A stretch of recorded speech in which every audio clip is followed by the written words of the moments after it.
Hello les amis, c'est Anne-Sophie du blog lecarnetdanso.com, c'est encore moi. On se retrouve aujourd'hui toujours avec mon oreillette de garde du corps, parce que sinon vous ne m'entendriez pas. Aujourd'hui, on va parler de la différence nutritionnelle entre le beurre et la purée d'amande.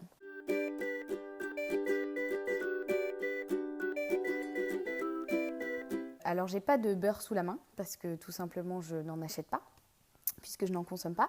En revanche, j'ai de la purée d'amande. Voilà, c'est une purée d'amande de chez Jean Hervé, toute simple. C'est une des meilleures, personnellement, moi j'adore. Je vous mettrai la référence si vous voulez dans la barre d'infos, comme on dit.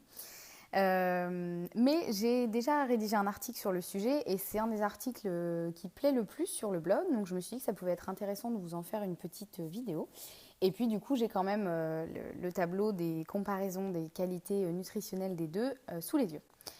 On y va. Donc du coup, pour chaque aliment, en fait, je vais vous expliquer lequel contient le plus de chaque élément nutritionnel. Et à la fin, on va faire un petit bilan. Donc au niveau des calories, puisque c'est quand même important, à chaque fois, je prends une référence pour 100 grammes. Donc pour 100 grammes de beurre, j'ai pris du beurre doux. Comme ça, au moins, tout le monde est d'accord. Il n'y a pas de « non, je préfère le beurre salé ». Non, non, c'est du beurre doux. De toute façon, les différences ne changent pas beaucoup. À part pour le sodium, évidemment, le beurre salé en contiendra plus. Mais là, on est parti sur du beurre doux. Donc au niveau des calories, pour 100 g de beurre doux, on a à peu près 745 calories pour 648 pour la purée d'amande. Bon, il n'y a pas une différence de dingo, mais il y a quand même à peu près 100 calories de différence aux 100 g. Bon, en sachant qu'avant de vous enfiler 100 g de ça ou 100 g de beurre, il va falloir quand même y aller. Mais voilà, c'est pour vous donner une référence un peu. Donc la purée d'amande est un petit peu moins calorique. Ok. Là où ça devient intéressant, c'est en termes de protéines, parce que le beurre ne contient quasiment pas de protéines, c'est-à-dire qu'il en contient 0,7 g pour 100 g, autant dire quasiment rien, alors que la purée d'amande en contient 21,8 g pour 100 g, donc quasiment 22% de protéines dans 100 g de purée d'amande. Donc là, ça devient vraiment intéressant, surtout quand on est vegan et que du coup, tout le monde nous répète à longueur de temps, oui, mais comment tu trouves tes protéines, etc. Et bien voilà, on peut les trouver, notamment dans la purée d'amande. Je l'ai déjà dit plusieurs fois sur le blog. On peut le retrouver, les noix, les oléagineux contiennent beaucoup de protéines. Donc c'est aussi une façon de faire le plein de protéines facilement. Ensuite, quand on regarde les glucides, donc là c'est le côté un peu moins bon puisque le beurre en contient 1 g et la purée d'amande 13 g. Donc ok, il y a plus de glucides dans la purée d'amande, même si, bon, 13 g, on va dire que ça reste à peu près raisonnable, ça va. Un autre point intéressant en revanche, c'est les lipides. Donc le beurre contient 82,2 g de lipides pour 100 g et la purée d'amande 58,3 g. Donc là, ça fait quand même une sacrée différence. Bon, les deux sont hyper gras, hein, ça on est d'accord. Mais il n'empêche qu'il y a quand même 82% versus 58%. Donc ça vaut quand même le coup de se pencher un peu sur ça. Donc pour l'instant, on a plus de protéines pour la purée d'amande et moins de lipides. Donc c'est pas mal. Là où ça devient encore plus intéressant, c'est quand on regarde la nature en fait de ces lipides, puisque tous les lipides ne se valent pas. Et en fait, quand on regarde surtout les acides gras saturés, donc ça, c'est ceux qui sont mauvais, c'est-à-dire c'est ceux qui vont augmenter le cholestérol. Donc ceux-là, il vaut mieux les éviter au maximum. Et là, c'est encore plus flagrant. Donc pour le beurre, pour 100 g de beurre, on a 55 g d'acides gras saturés et on en a seulement 5 pour la purée d'amande. Donc double bonus, c'est-à-dire que ok, les deux sont gras, mais déjà la purée d'amande est moins grasse et en plus, elle contient 10 fois moins d'acides gras saturés. Donc ça, c'est super. En gros, c'est meilleur. Voilà, on va dire que ça, c'est du bon gras. La purée d'amande, c'est du bon gras. C'est votre ami.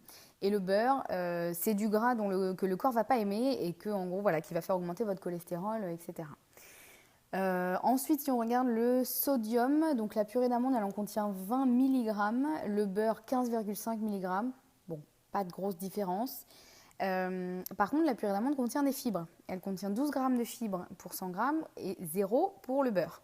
Donc c'est quand même un point positif puisque les fibres, on en a besoin, c'est important pour le bon fonctionnement de votre transit, pour le corps, etc. Voilà, c'est important.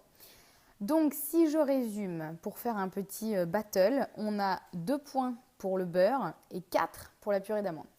Donc tout ça pour dire que avant de devenir végane, j'utilisais déjà la purée d'amande parce que je trouve ça hyper bon et voilà. Mais ça reste hyper gras, ça reste hyper calorique, etc. Et que du coup, il ne faut pas en abuser. Et voilà, au même titre que le beurre. Sur ça, on est d'accord, hein. Il ne s'agit pas de vous enfiler la moitié du pot. Mais en fait, ça, c'est un super substitut au beurre. C'était là mon intérêt. C'est-à-dire qu'en fait, ça, vous pouvez le tartiner sur vos tartines du matin, à la place du beurre, par exemple. Vous pouvez même y ajouter de la confiture si vous êtes un peu fou. Bon, du coup, là, ça fait... Je ne suis pas sûre qu'en termes de qualité nutritionnelle, on soit au top. Mais bref, donc la purée d'amande, elle remplace en fait vraiment bien le beurre, que ce soit donc sur des tartines. Ça peut remplacer aussi dans les gâteaux, puisque du coup, c'est un gras, c'est un liant. Enfin, ça dépend des recettes, évidemment, mais voilà. Et croyez-moi, c'est hyper bon. Alors après, il faut aimer, parce que le goût est un peu particulier, mais à partir du moment où vous aimez bien les amandes, théoriquement, vous aimerez bien. Sachant qu'il existe aussi des purées de noix de cajou, des purées le beurre de cacahuète. Bon, là, c'est des qualités nutritionnelles encore un petit peu différentes. Ça fera sûrement l'objet d'une autre vidéo. Mais ce que je veux vous dire, c'est qu'en fait, il y a plein d'alternatives au beurre. Et moi, il y a pas mal de gens qui m'ont dit « Ah oui, mais moi, mes tartines du matin, je ne pourrais pas m'en passer. Mes tartines beurrées. » Et ben voilà, ça peut être une bonne alternative de temps en temps, essayer. En plus, ça permet de faire le plein de protéines, de fibres et de bons gras. Voilà. Donc tout ça pour vous dire, n'en abusez pas, mais essayez. Franchement, si vous n'avez jamais essayé la purée d'amande, vous en trouvez dans les magasins bio, c'est hyper facile à trouver. Et alors, c'est pas donné, on est d'accord, parce que les amandes à la base, c'est pas non plus hyper accessible. Mais c'est vraiment hyper bon. Et puis, encore une fois, on n'en met pas non plus des tonnes au même titre que le beurre. On ne va pas se tartiner la moitié du pot. Voilà, j'espère que cette vidéo vous a plu et que demain, vous allez essayer de tartiner vos tartines avec de la purée d'amande au lieu du beurre. Si vous avez aimé cette vidéo, je vous invite à cliquer sur le petit pouce pour que je sache, voilà, avoir votre retour. Si vous n'avez pas aimé, cliquez sur le petit pouce vers le bas, il n'y a pas de souci. Et puis dites-moi dans les commentaires si vous avez envie d'essayer la purée d'amande, si vous connaissez déjà, si vous avez une autre purée de noix différente que vous adorez. Enfin voilà, n'hésitez pas à me dire un petit peu. Et puis, n'oubliez pas que vous pouvez télécharger sur le blog lecarnetdanso.com mon guide gratuit pour savoir par quoi remplacer les produits d'origine animale tout en gardant le plaisir de manger. Et justement, on parle de cette purée d'amande où j'explique qu'elle peut totalement remplacer le beurre, etc. Et je vous donne plein d'autres astuces pour remplacer les produits d'origine animale du quotidien par des produits d'origine végétale qui sont tout aussi bons et souvent bien meilleurs pour la santé. Voilà, et ben je vous dis à très bientôt pour une prochaine vidéo. Bye!